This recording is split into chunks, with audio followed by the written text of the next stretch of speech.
So Buffalo with Josh Allen, just how hard it is, his running ability, the dual threat nature, and just the size of bringing him down. How much of a challenge is that for your front seven? I wouldn't say it's a challenge to bring him down, but when he does run, he's like another running back. So that's how we have to tackle him. Obviously, very tall, very athletic runner. He's known to hurdle over guys. So if he does get in our secondary, our DBs need to be ready for that. But we plan on not letting that happen. So when he does get out the pocket and scramble around, we got to try to bring him down and get the ball off of him because he has lost a few footballs and while he was running and trying to scramble. So that'll be big for us if we can get some turnovers off him trying to make plays with his feet. What's it like for you? You played at Alabama, then you played with the Ravens, a program that both programs are very successful. And now what's going on this year on defense with the inconsistency and unfortunately some blown assignments? How are you holding up with this going on around you? I'm holding up well. I mean, I was very fortunate, very blessed to be with two great programs, two winning programs. It's definitely, you can overlook a lot of things when you're real successful in winning. A lot of things that you mess up on, blown mistakes, et cetera, et cetera. Those things kind of go under the rug when you win a lot of football games.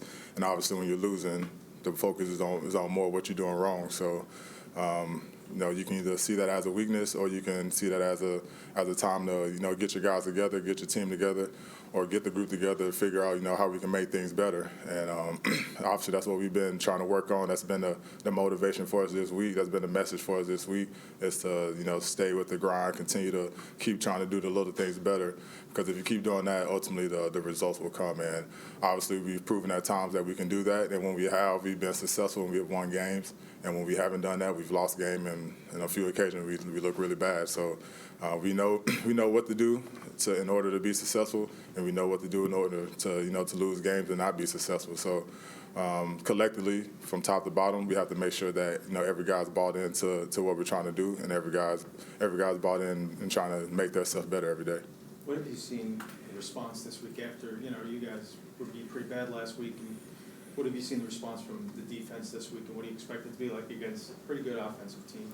Well, when you're on defense, as a defensive player, when the offense is able to run the ball on you, especially the way that the ball got ran on us last week, you definitely take that personal. That's one of the top things you want to do as a defense is make an offense one-dimensional and obviously stop the run, because if you can't do that, it's going to be a long day, long season, long game, whatever you want to call it. So, guys have to do some soul searching this week. It's easy to start letting things get a little lax, when it's not going your way. Once it start getting cold, once it start getting to the middle, that middle end of the season, that grind, that's really when your technique starts to up your game, and that's when teams really start to separate themselves, because the little things like tackling, the little footwork that you practice every day when it's nicely warm outside in the spring, those things still matter when it gets cold and when it gets towards the end of the season. So at this point, in my opinion, I feel like right now we're not playing to just improve our record. We're not really playing to just show that we're capable of playing against other teams and winning games. We need to prove to ourselves that we're capable of playing good, sound football every single day. And that starts at practice. That starts during the week. We just can't come out in the game day, be hyped up and fired up and go out there and execute. We have to do that every day. One thing Josh Allen is known for is extending plays, so you get the big plays. So how big will communication on those scramble drills be for you guys? Well, communication is big before he even starts to scramble. So when he starts to scramble, that's when we have to plaster. That's what we call it. They do a great job of moving around, getting open, as we've seen on tape and throughout his career so far. So when he gets out the pocket, we have to make sure that obviously the D-line have to go chase him down and get the ball off. But once he starts to move around the pocket, we can't be looking back at him, because if you're looking at him, the ball's gonna be over our head. So that's also been a big emphasis for us to make sure we plaster, because we've given up a few plays off the second play of a scramble of a plaster drill. You mentioned his fumbling. He does tend to do that. Is it because he's carrying the ball so much, or is there a technique flaw that you guys can look to exploit? As far as his putting the ball on the ground. Does he? I guess I would say a little bit of both. He's a quarterback. At the end of the day, he's not a running back. So how many ball drills he's doing with the running backs. I'm not sure. But, when we tackling anybody, it's our job to, obviously get the man down, but obviously go try to get the ball too. So, whether it's lack of execution or anything like that, I mean, at the end of the day, as long as we get the ball, it doesn't really matter.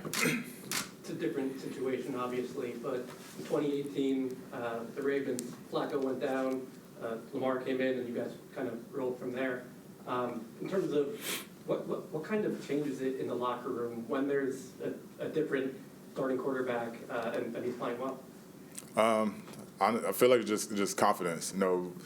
When since we talk about Mike, when he was this all OTAs, think about the spring training camp when he was going against the one defense, he was making those same throws. He was showing that confidence at practice. So when we saw it live when he first got in, we really weren't surprised. We were surprised at 400 yards, but we weren't surprised at his confidence, the way he was moving the ball, the way he controlled the game, let things come to him, wasn't really pressured.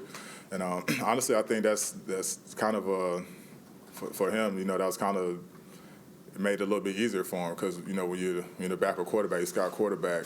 You're not really worried about throwing the ball, thinking about those chances that you're trying to get the ball in those spots. So maybe that helped him build up the confidence that he has now. I mean, I don't really know, but I mean, but to your point, like what we've seen so far from him during the season, we've seen that practice. So his preparation obviously has paid off. He was ready when his name was called. So we ride it with him, until his name isn't called anymore. So. Do you see any similarities in the two situations just in terms of sparking a team? I feel like when a backup quarterback come in and he comes in to control the game and he can make plays and he builds a confidence quick, that's great for the team and obviously for the offense. And that's what he did. We didn't take any steps back once he came in, and that's how he walks around. That's how he presents himself. Even when he was still the backup, that's the way he carried himself. When he came, like I said, when he came on scout team, he came in there, took the ball, and he was zipping those balls around football field. So you're laughing for it, man. Come on with it. Yeah, but yeah, I feel like like I said, with his confidence, he's able to do. He's going to be able to do a lot of things, and like I said, we're going to back him all the way. How's Zach been doing? As far as going up against the ones this week, how's it been having him to prepare for Elmer? He just been going to work, and at the end of the day, that's what you have to do. Injuries going to happen. When you go down, you just have to make sure you're in the right mental space when you come to work. Get your rehab in. You're still going to meetings, preparing like you're playing. So I'm sure he's still doing that, and he's been taking reps in practice, and he's been moving around well, throwing the ball well. He had a few good balls today, throwing and just running around making plays. He has a very strong arm, so I've been impressed with that for the longest. So obviously we're going to be excited once he get back on the field, but we know this is a long season, and with the injury like he had, you don't want to really rush those things to prolong the injury. So I know when he gets back, he's going to be fired up.